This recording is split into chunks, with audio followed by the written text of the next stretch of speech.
హైదరాబాద్లోని అమీర్పేట్ మైత్రివనం జంక్షన్ వద్ద నిన్న జరిగిన భారీ అగ్ని ప్రమాదం నగరవాసులను ఒక్కసారిగా ఉలిక్కిపడేలా చేసింది. మంటల్ని అదుపు చేయడానికి అగ్నిమాపక సిబ్బంది దాదాపు 3 గంటల పాటు శ్రమించాల్సి వచ్చింది. రోబో యంత్రాలు, స్కైలిఫ్ట్ వాహనాలను రంగంలోకి దించితే గానీ మంటలు అదుపులోకి రాలేదు. అయితే ఈ బీభత్సం తర్వాత ప్రస్తుతం క్షేత్రస్థాయిలో పరిస్థితి ఏ విధంగా ఉంది? అధికారులు ఎలాంటి తనిఖీలు చేపట్టారు? మరిన్ని వివరాలను అమీర్పేట్ నుంచి మా ప్రతినిధి తిరుమలేష్ అందిస్తారు.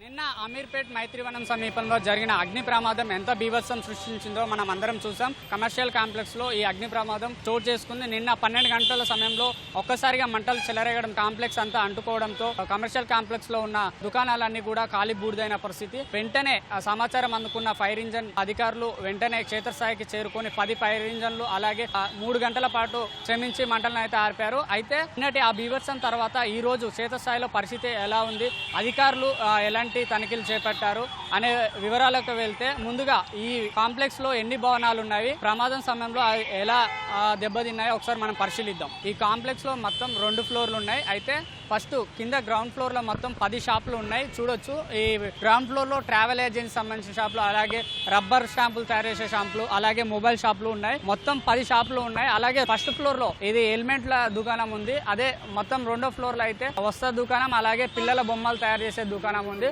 2వ ఫ్లోర్ లో షార్ట్ సర్క్యూట్ వల్ల అగ్ని ప్రమాదం జరగడం వల్ల అక్కడ మంటలు ఒక్కసారిగా చెలరేగి ఆ మంటలు అనేవి ఈ మొదటి ఫ్లోర్ లో ఉన్న ఎలిమెంట్ దుకాణానికి విస్తరించాయి. ఈ ఎలిమెంట్ దుకాణంలో ప్లాస్టిక్ కావచ్చు, ఇతర కెమికల్ పదార్థాలు ఉండడం వల్ల ఒక్కసారిగా మంటలు చెలరేగి ఒక్కసారిగా కాంప్లెక్స్ సముదాయానికి అంతా కూడా వ్యాపించి నిమిషాల్లోనే మొత్తం కూడా కాంప్లెక్స్ అంతా ఖాళీ బూడిదైన పరిస్థితి. అయితే ఒకసారి లోపలికి వెళ్ళి లోపల పరిస్థితి ఏ విధంగా ఉందో ఒకసారి లోపలికి వెళ్ళి చూద్దాం. ఇది మొదటి ఫ్లోరు. ఇక్కడే ఎలిమెంట్ల దుకాణం ఉంది, మీరు చూసుకోవచ్చు ఒకసారి. ఈ ఫ్లోర్ లో ఎలిమెంట్ బజార్ తో ఉన్న ప్రముఖ ఇంపోర్టెడ్ ఎలిమెంట్ల షాపు ఉంది. ఇక్కడ మంటలు చాలా తీవ్ర రూపం దాల్చే క్షణాల్లోనే మిగతా దుకాణాలకు కూడా వ్యాపించేసే ఈ షాప్ లో ఉన్న ఎలిమెంట్లు అన్ని కూడా ఖాళీ బూడిదైన పరిస్థితి. ఒకసారి మనం విజువల్స్ లో చూడొచ్చు, మొత్తం కూడా అక్కడికక్కడ మొత్తం కాలిపోయాయి. దాదాపు 2 కోట్ల రూపాయల నష్టం వచ్చిందని కూడా వాళ్ళు ఎవరైతే యజమానులు ఉన్నారో వాళ్ళు ఆవేదన చెందుతున్నారు.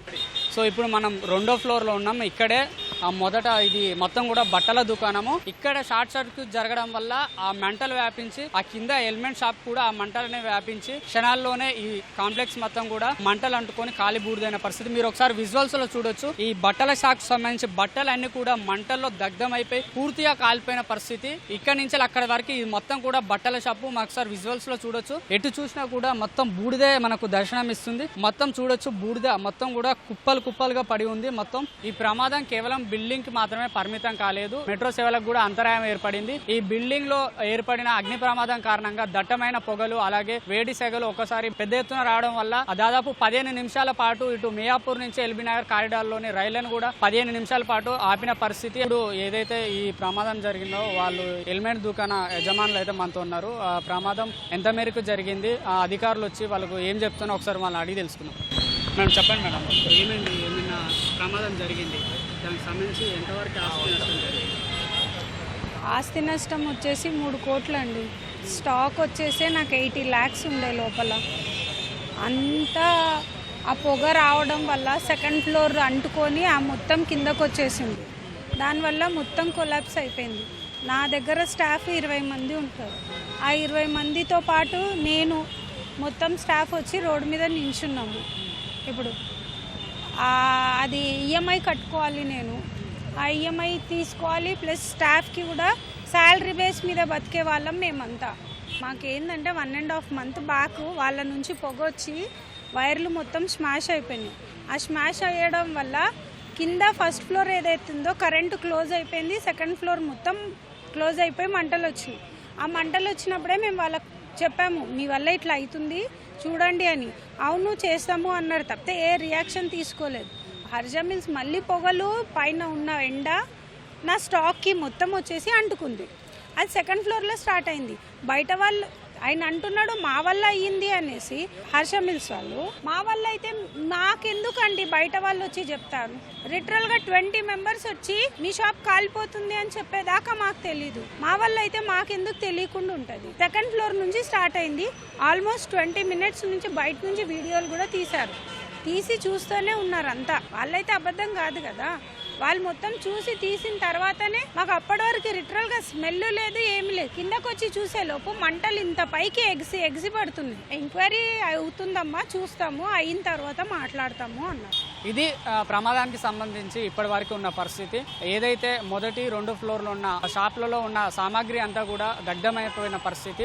హెల్మెట్లు కావచ్చు, అలాగే వస్త్ర దుకాణంలో ఉన్న బట్టలు కూడా మొత్తం ఖాళీ బూడిదైపోయాయి. అయితే ఈ ప్రమాదానికి సంబంధించి ఎవరైతే ఈ దుకాణ యజమానులు ఉన్నారో వాళ్ళైతే దాదాపు 3 కోట్ల రూపాయల నష్టం వచ్చిందని చెప్తున్నారు. తమను ప్రభుత్వం ఆదుకోవాలని, ఏదైతే భవనాలకు సంబంధించి మేము అన్ని రకాల అనుమతులు తీసుకున్నామో అన్ని రకాల అనుమతులతోనే ఆ భవనం నడుస్తుందని ఆ యజమానులు అయితే చెప్తున్నారు. అయితే ఉదయం ఘటనా స్థలాన్ని హైడ్రా కమిషనర్ రంగనాథ్ కూడా పర్యవేక్షించారు, వచ్చారు. ఘటన సంబంధించి కారణాలు ఏంటో తెలుసుకోవడానికి ఆయన క్షేత్రస్థాయిలో స్వయంగా వచ్చి పరిశీలించారు. అయితే భవనానికి అనుమతులు ఉన్నాయా లేదా, షార్ట్ సర్క్యూటా లేదా ఇంకా ఇతర కారణాలు ఉన్నాయా, ఇవన్నీ కూడా పోలీస్ విచారణలో తెలుస్తామని హైడ్రా కమిషనర్ రంగనాథ్ అయితే చెప్పారు. కల్వకుంట్ల కవిత కూడా ప్రమాద స్థలానికి వచ్చారు, ఆమె కూడా స్వయంగా పరిశీలించారు. ఎవరైతే ఈ బాధితులు ఉన్నారో వాళ్ళకు ధైర్యం కూడా చెప్పారు. అలాగే ప్రభుత్వం బాధితులను ఆదుకోవాలని ఆమె డిమాండ్ కూడా చేశారు. అలాగే భవిష్యత్తులో ఇలాంటి ప్రమాదాలు జరగకుండా మరిన్ని చర్యలు కూడా చేపట్టాలని ఆమె ప్రభుత్వాన్ని అయితే కోరారు. ఇది ఓవరాల్గా ఇక్కడ ఉన్న పరిస్థితి. కెమెరాన్ బాలుతో తిరుమల సిటీ న్యూస్, హైదరాబాద్.